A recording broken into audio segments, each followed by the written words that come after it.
mbahaye ikaze. Uyu munsi rero ngiye gusa nkaho nsubiza komantere z'ibintu nabonye abantu bambajije uyu munsi, ariko nkabona ni n'ibintu bishobora kuba binini natangaho comment. So reka tutangire kugira ngo byihute. Hari uwambajije ngo ese akazi abantu bavuga muri Romania, agence na Hongria na Polonye, izo agence koko zirakora? Njyewe ikintu nagiramo umuntu inama kandi nkakugira inama nk'uko njye nabikora. Icya mbere navanamo third party, ko iyo uvanyemo third party bikurimita risike ziba nkeya, kuko uwo muntu ntabwo uba umugenzura. Uwo muntu ashobora kuba yaguhaye nimero, uwo muntu ashobora kuba yiyise, dufate urugero nk'ubu ukuntu niyita hano, siko nitwa mu by'ukuri. Umuntu ugasanga yitwa Claude yiyise wenda Charire. Urumva icyo gihe kugira ngo uzanakore identification umenye uwo muntu niwe siwe biragoye. Ikindi cya kabiri ugomba kwibuka ko hari scam, kandi scam zose ziba zigaragara nk'aho riri legitimate, ziba zigaragara nk'aho wazizera. Bashobora kugukubita idokima bakakwereka aderese, ntuba warahageze, ntubuzi niba banaguhaye na aderese y'umuhanda, ntabyo ubuzi. Warangiza ugasendinga amafaranga. Iyo usendinze amafaranga, they can give you ibyo bipapuro ariko bidafite icyo bimara. Simvuze ko kampani zose ziri scam, sinavuze ko kampani zose ziri legitimate. It's up on you kudeciding, ukavuga ngo iki kintu ngiye gukora nicyo si cyo. Ikindi cya kabiri ukagerageza kugisha inama abandi bantu, ntubyiharire, sibyo? Ukabaza ese ko ibi n'ibi byabaye, ibi bintu urabona byaba ari byo, urabona byaba bimeze bite? Ikindi urumva utangira bakwaka amafaranga, third party agency bakakwaka kandi nka 50%. 50% niyo atagira icyo akora, yayakenyereye, ushobora kugira ibidokima guha wenda bihari cyangwa biri byo. Nta muntu nshaka kwicira business. Hano ushaka kukubwira ko hari n'abantu bari hano muri bino bihugu bakubeshya ngo babikora batanabikora, batazi n'aho bibera, nabo ubwabo batazi ngo byaca mu zihe nzira, nabo ubwabo nta kazi bagira. So uwo niwe uzicara akubwira ngo yeah I can do that, ariko mu by'ukuri nawe adafite inzira yaho yabinyuza. Njye rero inama natanga, mbere na mbere irinda aba scam. Tekereza kwirinda aba scam, utanumva nkubwiye gutyo ngo uhite ugenda kuri Facebook. N'abazungu babamo abasikama, bagusikaminga umuntu amadolari 500 ni menshi, sibyo? Itekereza akoreye abantu 500, sumbi 25 by'idolari. So urumva ni amafaranga menshi. Ayo mafaranga avuyemo ikintu kinini, kandi si we wenyine abazasikaminga undi ejo agahindura profile. Ntabwo kuvuga ngo wabonye umuntu kuri profile no mwamuvugana. Abantu uyu munsi wa none tuzi ubwenge ku buryo twagutuburira bikakurenga.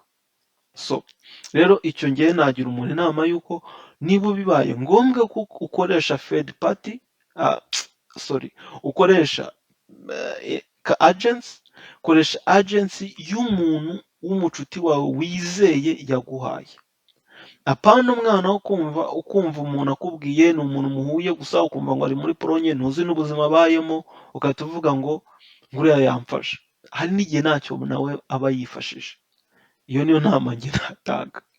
Bibe byiza ubonye nk'umuntu w'umucuti wawe ukamwegera, wagiye cyangwa wafite uko yaje, ukaba ari umuntu wizeye ko ari imfura, kuko kuba umuzi ni kimwe no kuba imfura ni ikindi, akaba yagufasha. Hari abantu njya mbona nabonye barimo gupostinga na hano meme muri Polonye baraguskaminga, bagukubita ikinyoma ugashiduka uri mu bintu utazi. So icyo cyo nizere ko gisubijwe. So third party you can search it, ariko make sure yuko izo urimo gushaka ziri legitimate. Make sure yuko abo bantu bafashije abandi, hari bagenzi bawe bafashije, baba connectings. So niba ari abantu bazi ibyo bakora koko, muzagenda munegosya, mukorane, ubone ko bishoboka.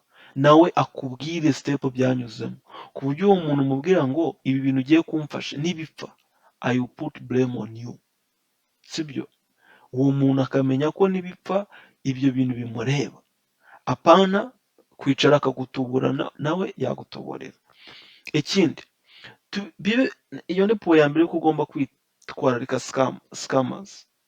Ikindi witwararike human trafficking. Uragiye ahantu utazi, umuntu akubwira ngo Polonye, arimo kukubwira ahantu Polonye hari n'imijyi nanjye ubu nari nageramo, ni igihugu kinini gikubyurwa n'inshuro 12, nta n'umuntu wabona akubwira ngo averifiye. Wenda ushobora kubwira umuntu akaverifiye, ariko ni igihugu kinini ku buryo hari abantu ushobora kuva ari mu gihugu kimwe ukagenda amasaha 12, ntabwo umuntu azareka akazi ngo agiye kureba uwo mujyi. So ushobora kuhagera bakakujyana ahandi. Ibyo bintu byose uba ugomba kubyitaho. Human trafficking irakora, ibaho, amakesi aba reported ni menshi.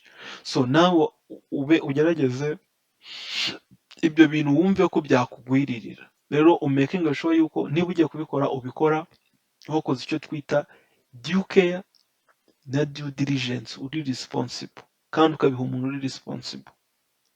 Byaba na ngombwa ukemfominga abantu bari muri various batandukanye, byaba ngombwa bakagucekingira. Niba ari umunyarwanda mugiye gukorana, ukabaza imbasi ya Poland, ukababaza ibi bintu bimeze bite. So kugira ngo verifie niba koko abo bantu babazi nk'abanyarwanda bakora iyo business, ko bashobora kuba bahari, ariko umuntu w'umushoramari ambasade itazi, ngewe umuntu akumva ko agiye kubikwigiraho. Ndimo kuvuga ngewe kuri sansi ngewe y'ukuntu nabikora. So hari uwambajije ngo keep it bro, keep it up bro, you are doing a great job indeed. Hanyuma wanadufasha kumenya uburyo umuntu yabona work permit nta komisiyo ibayeho.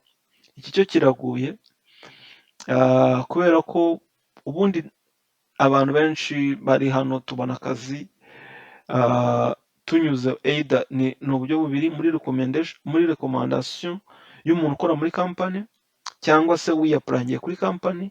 Ibyo byo ushobora kubikora mu nzira ebyiri, ushobora kubikora unyuze kuri LinkedIn cyangwa kuri website ya company. So nubwo buryo akenshi bukoreshwa, cyangwa ni nabwo buryo bushoboka. Rero uri mu Rwanda byagusaba kuba ufite CV nziza, uri wa muntu uri extraordinaire, kugira ngo baguhe relocation fees uve mu Rwanda uze muri Pologne. So kandi ibyo company igomba gutanga impamvu kubera iki uwo muntu ugiye kumuvana. Wabuze undi muntu muri Pologne pe muri miliyoni 38, ubwo urumva ko gitangiye kugorana.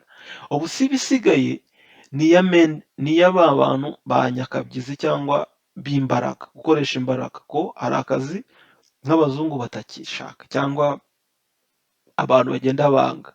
Ako niho bashobora kuza bagafata muri third countries, mu bihugu byacu bavuga ko bikiri mu nzira z'amajyambere. Icyo gihe nabwo competence ni nini.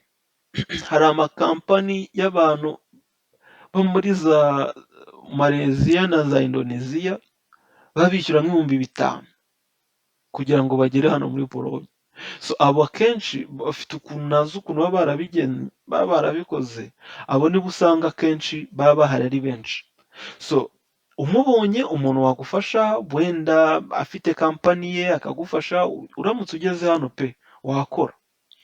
Niyo ntabwo ari ngombwa ko wagumaho wamuvinga ukajya ahandi. So icya mbere nk'uko nabivuze ni ugushaka uwo muntu wizeye wagufasha, cyangwa ugashaka kampani yagufata ukaprayinga. So gaca rimwe na rimwe ku ruganda rwabo, niba ari mu ruganda, cyane cyane akazi ko mu nganda. Ariko ubu dufite ikibazo kubera intambara iri muri Ukraine, abanya-Ukraine bahungiye hano, bituma navuga nk'inganda zibona abakozi benshi.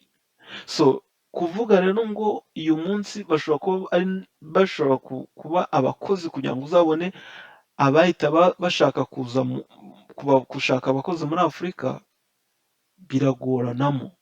Kandi wibuke ko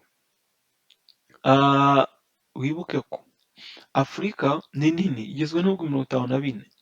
abo bantu bose abanya South Africa, abanyazimbabwe, abanyamarawi, abanyakenya, abarundi, abaganda, abatanzania, abo bose barimo gushaka akazi bose.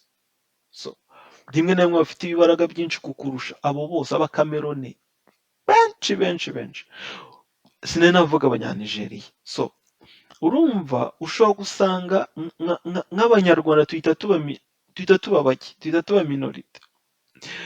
Rero ibyo nabyo utuma n'umuntu ukora mu ruganda atarigeze azamuka. Ko dufata urugero nk'umunyakameroni, biramworoheye ko usanga afite igikundi cy'abakameroni 15 akahita baba manajinga. Yaba manajinze biramworohera kuzamuka akahita aba manager, cyangwa akaba manager w'abo bantu 15, sibyo? Akahita aba chef wa paratoni, ni urugero. Atangira kugira amakuru. So twebwe rero nicyo kintu navuga kitugora, ko miliyoni 12, 13 abanyanigeriya ubwabo bahita babaziramiza. Ni uko ahantu ukandagiye nko ku rusengero turi abanyarwanda 4, niba nibuka 4, ariko usanga ari abanyanigeriya nka 15. Korali yuzuyemo abanyanigeriya. Kubera iki? Kuko ni benshi. Niyo ugiye mu kazi, njye muri kampani nkoramo turi abanyarwanda 2 muri Polonye, undi nawe saba hafi yanjye. Urumva deja ibyo atakoze ninjye ugikora. Niba hari umuco tugomba gupresenta, natabipresenta ninjye ubipresenta. Urumva turi bake, ariko abanyanigeriya ni benshi, ni benshi.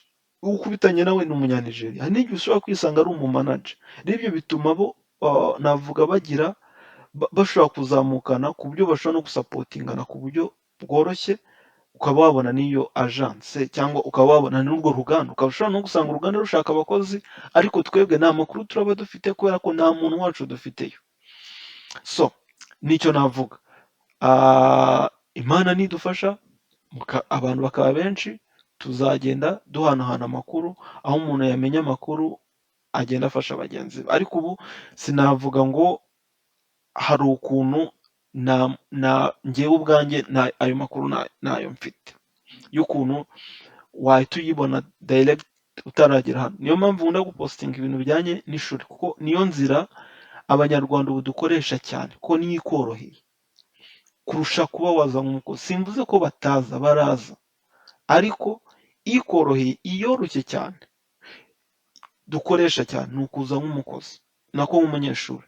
So rero still njya kuri cya kintu cyo kuvuga ngo uwaje, umunyarwanda waje, niba hari uwuzi waje nk'umukozi, gerageza uvugane nawe agufashe, aguhuze n'iyi agence, abikore nk'ubikora muri umunawe. So hari uwambajije, none se ko uri aho none se ko uri aho, ko wandusha kumenya umuntu waba akora aho ngaho kandi yarazanywe na agence runaka, ntabwo wabingiramo ukazama amakuru yizewe, cyangwa ukaduhuza? Iki nicyo nagisubije.